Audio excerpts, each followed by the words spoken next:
How's it going, everybody? It's Wardy here. We're back at it, breaking down the latest in Mets land. And in our big Mets update segment, and this time a driving with Wardy segment right now, because I'm currently en route to New York as we speak to spend the day with some loved ones. So I hope everyone continues to have a very happy holiday season. And if any breaking news happens today or any key topics that you're wondering, Wardy needs to talk about this. Why hasn't he done that yet? Don't worry, we will right away, either on the phone like this or on my laptop that I'm bringing with versus my typical setup back at home. But folks, we have plenty to get into because last night, Corbin Burnes officially signed with, yes, the Arizona Diamondbacks at a 6-year deal over $200 million.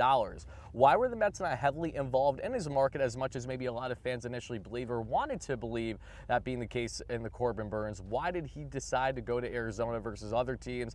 And then we look at the Alex Bregman market. The Mets are certainly a finalist, it appears that way, but where do they currently rank versus a team, say, like the Boston Red Sox, who we can all imagine are going to be scorched earth after Alex Bregman to a degree, after Teoscar Hernandez lands back with the LA Dodgers on a 3-year, $66 million deal. We'll talk about T.O., that impact for the Dodgers, and negative impact as for everyone else in the National League, and ultimately what the Mets need to continue to do to build themselves as a World Series contender for 2025 with Bregman, and looking at the other breaking news across the National League. Everybody, thank you so much for smashing that like and subscribe on as your first chime in. It's always greatly appreciated. Let us know your initial reactions in the comments down below. And let's get right into this one, talking not only about Burnes, Bregman, T.O., but also a bit on Alonso until we find out more inevitably later today. I'm sure that we'll touch on in a separate video. Let's start here with Corbin Burnes, everybody. Again, I was not shocked at all to see Burnes actually go to the Arizona Diamondbacks because it became abundantly clear that that actually could be a proper destination for him. Why?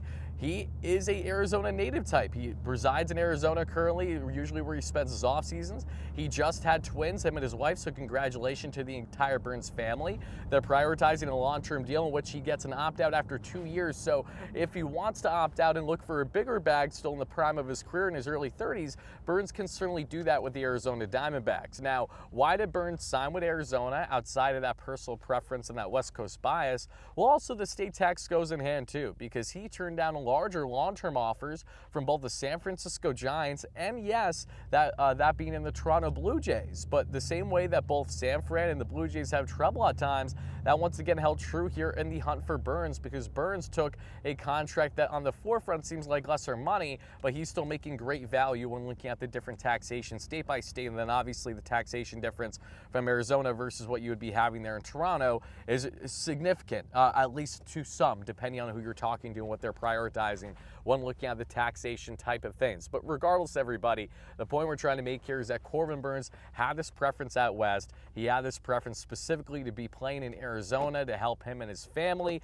continue to blossom now as a young family where they have twins. And as a guy who's initially from the area, that was always going to be kind of the long belief that if he was going to go anywhere, he was going to be going out west, either with San Fran or the Arizona Diamondbacks, and it was in fact the Diamondbacks. So why did the Mets not go 6 years with a second-year opt-out? Again, we'll find out to see how far the Mets were willing to go, but the long-time belief was the Mets had any chance of Corbin Burnes, it would be because of a short-term high AAV contract similar to Max Scherzer and Justin Verlander of recent years. Now, that became abundantly clear that wasn't happening, obviously, and for Burnes to get that opt-out after the second year is massive for him as well and the market. So Burnes, this is a very player-friendly contract for him, and for the Diamondbacks, a team that's so desperate to compete still in the NL West that missed the playoffs by the final day because of the Mets and because of the Braves, for example. You look at their rotation, headlined by Merrill Kelly, headlined by Zach Gallen. You got Erod when he can stay healthy. You got a formidable piece there. They have a solid group, and even if Jordan Montgomery can bounce back and isn't salary dumped right away,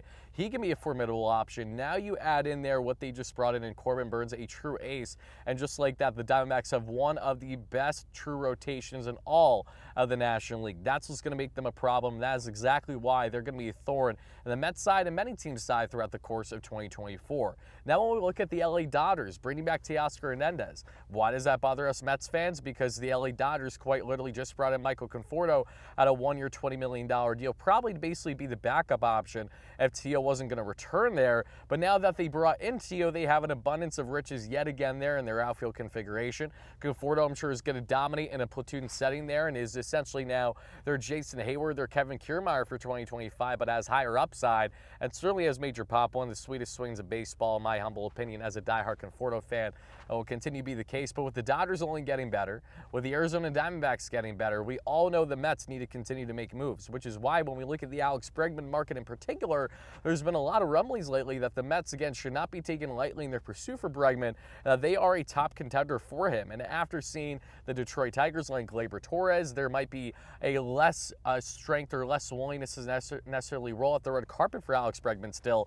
That might be contrary, however, to what Carlos Baerga believes, the same Carlos Baerga who apparently reported that the Mets have offered a 3-year, $90 million contract to Alonso, is the same Carlos Baerga who said yesterday that from what he is hearing, the Detroit Tigers are getting close to signing Alex Bregman, and it will be announced over the next couple days. So we'll see if that is accurate or inaccurate. I'd imagine it might be the latter, just with how things have been trending this offseason with Baerga and others right now. But if Bregman is still truly available out there in the market, the Mets are absolutely involved. The Boston Red Sox, though, after missing on Teoscar Hernandez, who would have fit beautifully there for not only their corner outfield configuration, but to absolutely mash in Boston, they desperately want more offense there, and they are more than willing to shift Rafi Devers to first base, make Christian Casas a trade piece, no matter how much Red Sox fans want to hear or believe otherwise, and then have Alex Bregman truly there at the hot corner. That's absolutely something that they're considering. They think that he could bode well there at Fenway, especially with how his bat has handled Minute Maid Park, and they think it would be a smooth transition going from Houston to Boston as they continue to try to be a contender for playoffs for the next number of years. For Bregman, how much is money a priority versus everything else? Because I think the Toronto Blue Jays are a team that can once again throw the biggest bag, especially after losing out on Corbin Burns.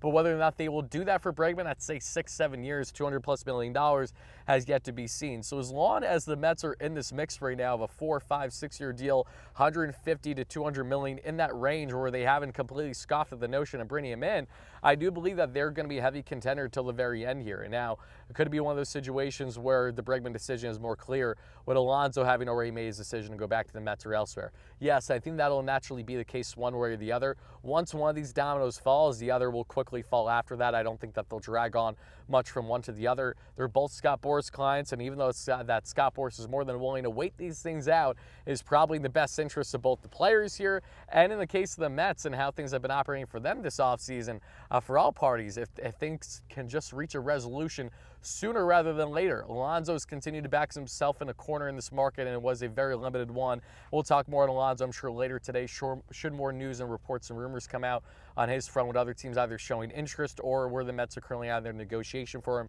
And in the case of Bregman, this is an opportunity where the Mets can really make the best lineup possible for 2025 by adding both Alonso and Bregman. I really don't think that's as much out of a realm possibility as some people are making out to believe. It's been interesting to see some of the more anonymous reports on X, which I've alluded to is exactly the same thing. Not enough people are talking about the prospect of both Alonso and Bregman on top of Soto landing in Queens, that immediate impact it would have for the Mets. Listen, we invested this much in Juan Soto. We see what's happening in the NL West, only getting better. What makes you think that the Mets really won't do their best here to have the best roster on paper for 2025? Yes, not all guys fit the short and long-term bill, but we might just find ourselves in a position in case of Bregman with his limited market now, unless the Red Sox and or Blue Jays really drastically overpay. And in the case of Alonso, we know where things stand there. It feels inevitable that, again, we will be finding out moves in the coming days, hopefully as soon as this weekend, and hopefully at latest sometime early next week, we really find out major traction as to when a move is being had for one of the two, but not both of the two, or for other guys that we haven't really touched on to this point. Because once these dominoes fall, well, you will start to hear more on the bullpen market, and then Roki Sasaki, where he will inevitably be making his decision as we reach north of January 15th. So Mets fans, thank you guys so much for watching.